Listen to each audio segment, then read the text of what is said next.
पीले दांत वाली बहू। रंजना कभी ब्रश नहीं करती थी। उसे कितनी बार उसके माँ बाप ने डांटा, लेकिन उसका कोई असर उस पर होता ही नहीं था, जिस कारण से उसके दांत पीले पीले हो जाते हैं। शादी के बाद। अरे बहू, वैसे तो तुझ में कोई कमी नहीं है, पर तेरे दांत इतने पीले कैसे हैं बेटा? कैसे मतलब? कोई सर्जरी थोड़ी ना कराइए। वो तो क्या नाम, में ब्रश नहीं करती थी तो पीले हो गए। अब क्या करूं? आप कहे तो लाल करवा लूं या फिर काले? यार ये क्या है, क्यों माँ से लड़ रही हो? लड़ रही हूँ? अरे मैं लड़ रही हूँ या ये बोल रही है कि दांत पीले है, पीले? अरे तपस्या थोड़ी ना की है इन्हें पीले करने के लिए। बकायदा ब्रश नहीं किया है 20 साल तक, तब जाकर। छी, कैसी बात कर रही हो? ये उस वक्त तो पीले नहीं थे जब हम लोग तुम्हें देखने आए थे। अरे तब साफ करवा लिया होगा डेंटिस्ट के पास जाकर। अब देखो कैसे पीले पीले लग रहे हैं। रंजना सास की तरफ गुस्से से देखती है। फिर शुरू हो गई पीले पीले पीले। अरे पीले तो तब भी थे जब मेरे हाथ का रसगुल्ला उड़ा उड़ा कर खा रही थी और बोल रही थी, लड़की नहीं गुणों का खजाना दे रहे भाई साहब आप। खैर, अब वो लोग करते भी तो क्या करते, पीले दांत वाली बहू पल्ले पड़ी थी तो झेलना तो था ही। एक दिन कीर्तन में रंजना गाना गा रही थी। अरे कमला बहन, माँ का द्वार है, यहाँ तो सब शुद्ध होकर आते हैं, फिर अपनी बहू को ब्रश भी नहीं कराती तुम। दूर से पीले पीले दांत भक्ति में बाधा उत्पन्न कर रहे हैं। अरे कोई 2 साल के बच्चे थोड़ी ना लेकर आई हूँ मैं बहू बनाकर। अच्छी खासी लड़की है, अरे कैसे करवाऊं ब्रश? ये तो उसे खुद करना चाहिए ना। अब माँ बाप तो इसके जैसे तैसे निपटा दिए, ये नहीं सोचा कि सास कैसे संभालेगी। सास बहू को लेकर घर आ जाती है, लेकिन सोच लेती है कि अब इसे लेकर कहीं नहीं जाएगी। अगली रोज बहू कहती है, अरे क्या हो गया, मंदिर नहीं जाना क्या? कीर्तन का वक्त हो रहा है। मेरी मधुर वाणी से कान्हा जी जागते हैं और सोते हैं। आप तो जानती है ना उनकी भक्ति में कितना मन लगता है मेरा।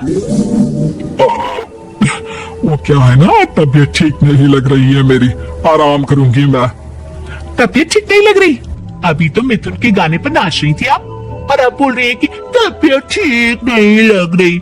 अरे भक्ति में मन लगा लो सासू माँ, ऊपर जाना है, क्या मुंह दिखाओगी आप? हाँ, सास को बहू की बात पर गुस्सा आ जाता है। मैं क्या मुंह दिखाऊंगी, इसकी चिंता तो ना कर, समझी?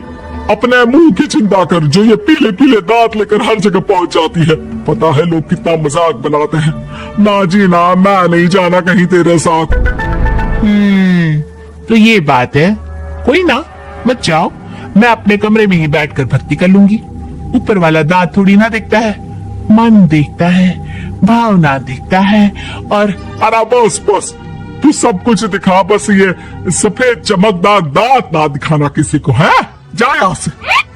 बहू को सास की बात का कोई फर्क नहीं पड़ता, वो तो जैसी थी वैसी ही रह जाती है।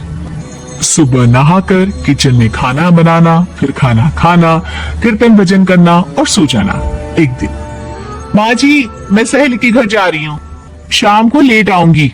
हाँ, तो जाना, मैंने कौन सा तेरी आरती करनी है घर पर बैठकर।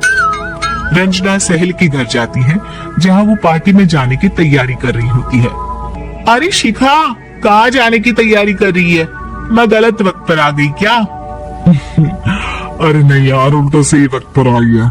मैंने ये साड़ी और ज्वेलरी निकाली है यार, शाम को इनके ऑफिस की एक पार्टी में जाना है। बताना कैसा लग रहा है ये सब? नहीं यार, इस ड्रेस के साथ तो वो वाली ज्वेलरी अच्छी लगेगी। हाँ, सही बोल रही है, मैंने ध्यान ही नहीं दिया। वैसे तो हमेशा से मस्त फैशन सेंस रखती है। तो बड़ा जाती होगी ना पति के साथ पार्टी में। रंजना कुछ नहीं बोलती, बस सोचती है कि यार काश ये बात सही हो जाती, पर मैं क्यों नहीं जाती पार्टी में? क्या इन लोगों की कोई पार्टी होती नहीं होगी? रंजना घर आती है और रात में पति से सवाल करती है, एक बात बताइए, आप मुझे किसी पार्टी में क्यों नहीं ले जाते? क्या आपके यहाँ ऑफिस में पार्टी नहीं होती? पति बेचारा क्या कहता कि दांत पीले हैं तुम्हारे इसलिए। अरे कोई पार्टी होती नहीं हम लोगों के ऑफिस में, तो कहाँ से लेकर जाऊं? और मार्केट, मॉल, कहीं वीकेंड घूमना, कहीं तो। अरे यार सारे हफ्ते में एक छुट्टी मिलती है, तो सोचता हूँ कि आराम ही कर लूं। क्यों?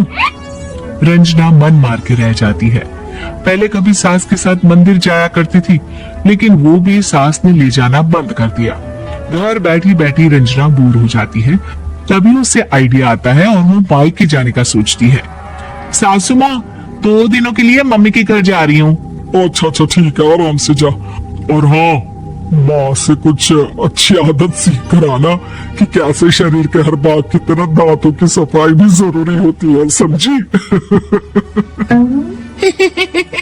शुरू हो गई ना आप। वो लोग आपकी तरह नहीं है कि छोटी छोटी बात का बतंगड़ बना दे। उन लोगों के लिए मैं मायने रखती हूँ, ना कि मेरे पीले पीले दांत।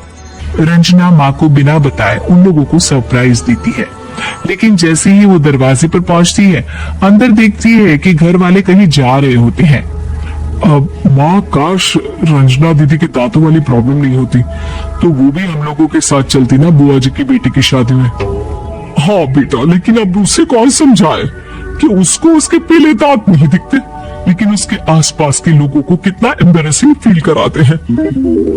मुझे तो कितनी बार उसके स्कूल की टीचर ने शिकायत की कि उसके साथ कोई लड़की बैठना भी नहीं चाहती, और ना ही कॉलेज में कोई उससे बात करना चाहता था।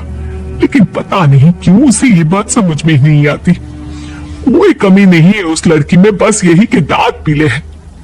वो तो भला हो जीजा जी और उनकी माँ का, जो दीदी को जैसी है वैसे ही रखा हुआ है। रंजना को अपने घर वालों की बात सुनकर बहुत दुख होता है।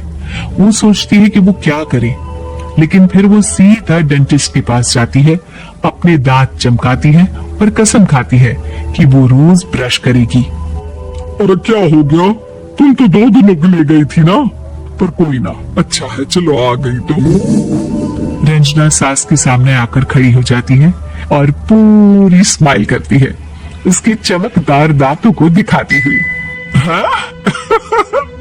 चले मंदिर। माँ, मुझे माफ कर दीजिए, मैंने आप लोगों को बहुत एम्बैरेसिंग फील करवाया। मैं आज से रोज ब्रश करूंगी।